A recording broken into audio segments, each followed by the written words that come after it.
ఉభయ భారతీ విశ్వరూపుల వివాహం. అది శోషనదీ తీరం, శ్రోత్రియ బ్రాహ్మణ అగ్రహారం. అక్కడ వేదాంగ కోవిదుడైన విశ్వామిత్రుడు అనే విప్రవర్యుడు నివసిస్తున్నాడు. వయసు మీరిన ఆయన అపుత్రుడు. బిడ్డల కోసం చాలా కాలం తప్పించాడు. భార్య గర్భవతి అయింది, సుపుత్రికను కన్నది. ఆ బాల పేరు ఉభయభారతి. సరస్వతి ఇలా పుట్టింది.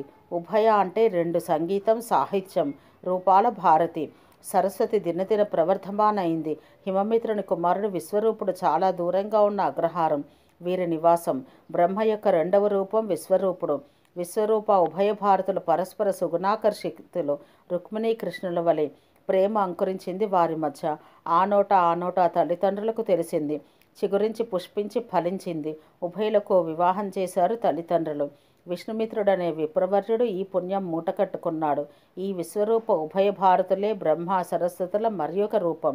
విశ్వరూపునికే మండనమిశ్రుడని పేరు. మండనమిశ్రుని వాదంతో ఓడించిన శంకరులు అతనికి సన్యాసమిచ్చి సురేశ్వరాచార్య అనే నామంతో శృంగేరి పీఠానికి మొదటి పీఠాధిపతిని చేశారు. తల్లి కోరిక. శంకరమాత ఆర్యాంబకు వార్ధక్యం వచ్చి పడింది. పూర్ణానది స్నానం నిత్యకృత్యం. ఆమెకు నడవలేదు, వెళ్ళలేదు. వయసుతో పాటు చాదస్తం పండిపోయింది. అది శరీర వృక్షాన్ని విడిచి రాలడం లేదు. ఎలాగా? మండు వేసవి, నదీ స్నానానికి వెళ్ళాలి, రావాలి, ఒకటే విచారం. గ్రహించాడు ఆచార్య. స్వామి మాతృహృదయం. అమ్మా, విచారించకు, నీ స్పర్శ కోసం పూర్ణానది నీ దగ్గరకే వస్తుందిలే అన్నాడు ఒకనాటి రాత్రి తల్లితో. అమాయకుడు అనుకుందామే. వేకువైంది, మెలకు వచ్చింది.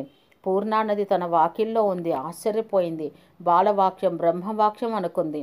మనసారా నమస్కరించింది నదీమాతకు. ముమ్మారు మునిగింది. మొక్కలు చెల్లించుకుంది. ఇక నిత్య స్నానం అందులోనే. రాజు కోరిక. శంకరుని మహిమలు విన్న కేరళ దేశపు రాజు రాజశేఖరుడు బాలస్వామిని దర్శించగోరి తన భవనానికి ఆహ్వానించాడు. స్వార్థం లేని శంకరుల అతని ఆహ్వానం అవుననక కాదనక మిన్నకున్నాడు. అర్థమైంది. కవిరాజు రాజశేఖరునకు తానే పోయి స్వామిని దర్శించారు. తన నాటకత్రయం స్వామికి చదివి వినిపించారు. ఆశీర్వదించారు స్వామి. రాజ్యపాలనకు తర్వాత వారసత్వం ఎవరికి? నీ కాబోయే సుపుత్రునికే అన్నారు. అప్పటి వరకు సంతానహీనుడైన రాజశేఖరునకు సుపుత్రోదయమైంది. అమిత ధనరాశులు స్వామి పాదుకలందు అర్పించాడు రాజు. కాలడి అగ్రహారీకులకు పంచి ఇచ్చాడు శంకర బాలస్వామి రాజశాసనంగా. వివాహం. వార్ధక్యం వచ్చి మీద పడింది. మృత్యువు అనే కొండ చిలువ రెండు కాళ్లను పట్టేసింది. నడక మందగించింది. క్రమక్రమంగా ఆ కాలసర్పం కంఠం వరకు మింగడం ఖాయం. అప్పుడే కంఠంలో గురక. ఇంకేముంది? దాని కాలకూట విషప్రభావమే ఈ గురగుర. ఎప్పుడో గుటుకుమనడం ఖాయం. అబ్బిగాడికి బుద్ధిమంతురాలైన అమ్మాయి కావాలి. శంకర దర్శనానికి వచ్చే పండితులకు మునులకు ఈ విషయం చెబుతూనే ఉన్నది ఆర్యాంబ.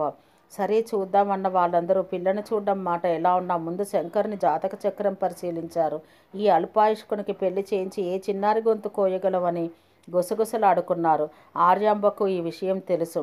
శివగురుడు ఏనాడో తనకు చెప్పాడు. అయినా తల్లి కోరిక. తన బిడ్డ గృహస్థు కావాలి. ఏదో తపన, మనోవేదన గ్రహించాడు బాలశంకరుడు. అన్నాడు తల్లితో, అమ్మ, సంసారం దుఃఖ సముద్రం. ఆయువు కల్పాంతం వరకు ఉన్నా ఇంకా బతకాలనే ఆశ ఉంటుంది జీవికి. బ్రహ్మ కోట్ల సంవత్సరాలు జీవించిన మరణం మానదు ఆయనకు. నన్ను గురించి నువ్వు చింతించకు.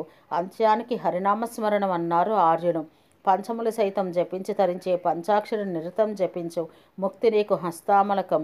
నా పెళ్లి ప్రయత్నం విరమించు అన్న బాలవిరాగి శంకరుడు తన బిడ్డ అయినప్పటికీ భర్త రూపమేది కాబట్టి భగవత్తేజం తన బాలనులో దర్శించి మిన్నకున్నది మహా ఇల్లాలు. అమ్మ, మరణ సమయంలోనైనా నేను సన్యసించాను అన్నదానికి మోక్షం కరతలామలకం. నాకు ఎలాగో అల్పాయువే కదా, నేను సన్యసించక తప్పదు.